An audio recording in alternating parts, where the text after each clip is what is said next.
Fentanyl took her life. Now her family says Governor Newsom and Democratic leadership misused her name. CBS California's Julie Watts investigates how California lawmakers played politics with the young woman's memory. Yeah, most people never get to see firsthand how things really work here in California's state capital, where a one-party Democratic supermajority has a lot of power. Well, tonight, we're giving you a glimpse through the eyes of two California parents who watched as your elected officials played politics with their daughter's memory. I miss those days. Just the girls always being here and laughing and just having fun. It's been 5 years since Christine Capelouto found her 20-year-old daughter slumped over sideways, still sitting on the floor in front of her mirror where she'd been taking off her makeup the night before. You know, this friend just got married. Alexandra was home from college for a visit. You know, they're all growing up without her. She was having trouble sleeping and made the fatal decision to buy a prescription pain pill on Snapchat. We were completely blindsided. These home surveillance videos are the last images of Alexandra alive, holding what she thought was Percocet. The dealer later admitted he knew it was laced with fentanyl. Soon after Alex died, we came up with this idea of an admonishment. A documented warning for people convicted of fentanyl crimes that if they deal fentanyl again and if someone dies, they could be charged with murder.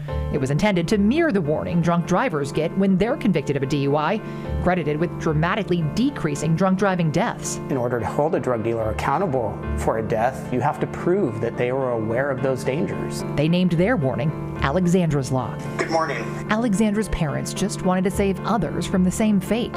Instead, they got a masterclass in California politics. As you can imagine, I'm frustrated to be here again. Alexandra's Law was introduced 5 times in 4 years, and it never got past the public safety committees. I think people don't understand how this process works, and it first has to get out of committee, which just consists of a handful of people.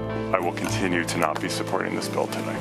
Opponents like Bay Area Senators Scott Wiener and Nancy Skinner worry that people who don't realize they're selling fentanyl could also get the admonishment, like young people at parties with friends. As parents, I would welcome that warning. But if they do it again as an adult, they could face murder charges. Makes sense to me. They were clearly aware of the dangers. What do you say to those folks who say Alexandra did something illegal too? They're right, and she paid a price. She took half of this pill before going to bed, and it killed her within minutes. A poor choice, the evil choice, was by that man who chose to risk her life to make a few dollars, and that person bears accountability. More than 100 people testified at this final Senate public safety hearing, most in support of Alexandra's Law. I'm standing here on behalf of all the brown and black moms, Jeff and Zach, and Cameron, Merrick. My heart breaks knowing that had this passed 4 years ago, their kids might be alive today.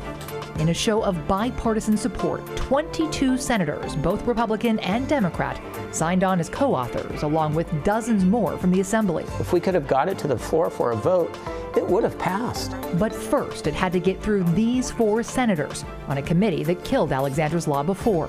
You may disagree with this, but at least let them weigh in on it. Instead, this time, Senator Wahab, the Democrats on the committee, Bradford, simply didn't vote. Skinner, they sat silent, Wiener, killing Alexandra's Law a final time without a single vote against the bill on the record.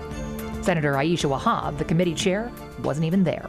We don't elect these people to go to Sacramento to not vote. So Matt took matters into his own hands, attempting to let the public vote on Alexandra's Law themselves. We'd like to file this ballot initiative. Okay. But unlike lawmakers who can vote to put something on your ballot, everyday Californians must gather more than 500,000 signatures to qualify. He quickly realized he and his group of fellow bereaved parents couldn't do it alone. It's expensive. So that didn't work out, but we were fortunate. That's when Californians for Safer Communities, a group of district attorneys, retailers, and crime victims, offered to add Alexandra's Law to their ballot measure, which is now Prop 36, intended to increase penalties for some theft and hard drug offenses. Yeah, that was It already had more than enough money and signatures to qualify. Victory.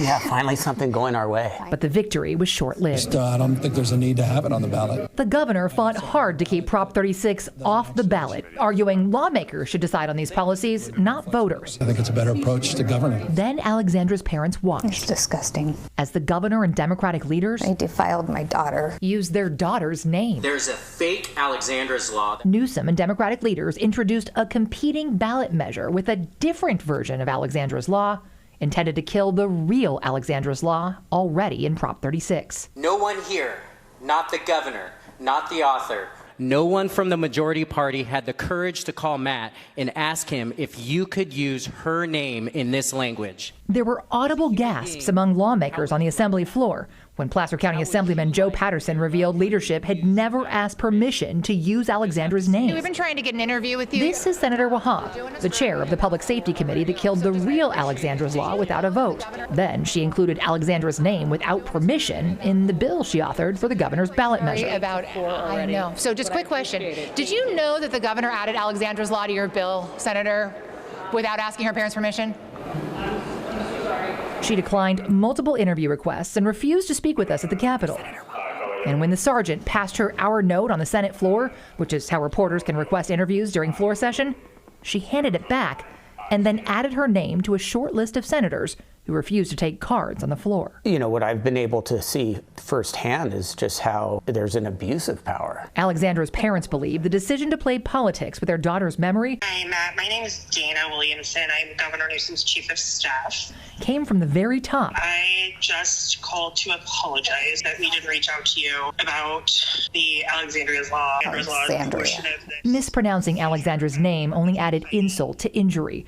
But shortly after Newsom's chief left that voicemail, That battle was won. the governor pulled his competing ballot measure, War's not over. We still need to get this passed. leaving the real Alexandra's Law as the only Alexandra's Law on this year's ballot. Finally, we won a battle. Now, the governor's office declined multiple requests to sit down with us for an interview, but in a written statement, they called Alexandra's parents' advocacy admirable. So much to unpack with that. Julie, thank you. Alexandra's Law is just one component of Prop 36, which would also increase penalties for some theft and drug crimes. Over the next couple of weeks, Julie will be speaking with opponents and investigating the other aspects of this high-profile ballot measure.